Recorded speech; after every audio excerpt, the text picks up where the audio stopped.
Hey everybody,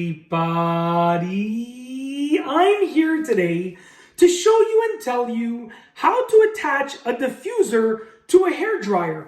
This will be an easy tutorial, so let's get right into the video. Now let's face it, this isn't my diffuser. As you can tell right here, I don't have any hair, and no, contrary to popular belief, I do not use the diffuser for my chest hair. There's not enough hair there. There's quite a bit, but not enough to warrant the use of a diffuser. But my wife uses her diffuser all the time. This is her old hair dryer with her old diffuser, and then now we have the Dyson hair dryer with the Dyson diffuser. So I'll tell you about how to attach this one, then I'll tell you about how to attach the Dyson one, and then some variations of the regular ones that I've come across over the years. So let's get right into the video.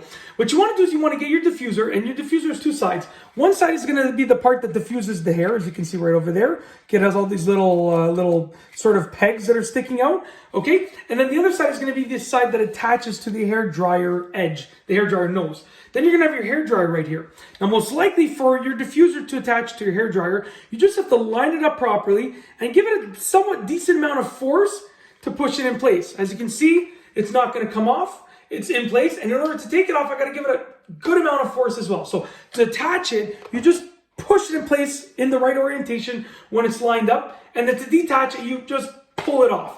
Now, the difference between this and the Dyson hair dryer is that the Dyson hair dryer has a magnet system. So for the Dyson hair dryer, as far as I can remember, to the best of my memory, because I don't use it, like I said, I got it for my wife as a gift.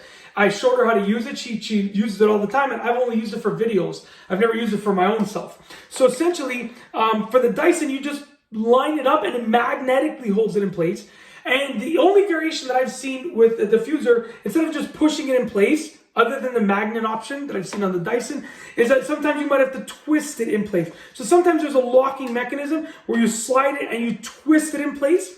If you see a little bit of like a channel or a little bit of a slot, that's most likely what you have to do. In this case, there's no slot. It's just a plain hair dryer nose. So you literally just have to push. Whoop, see, you gotta be careful there. Gotta be careful. You just gotta push it in place, line it up properly, and push it in place like that. And that's it. It's gonna stay in place if you did it properly. That's it. If you like this video, please be sure to give it a thumbs up. Let me know what you think down below as a comment. And of course, be sure to subscribe for more great videos just like this one.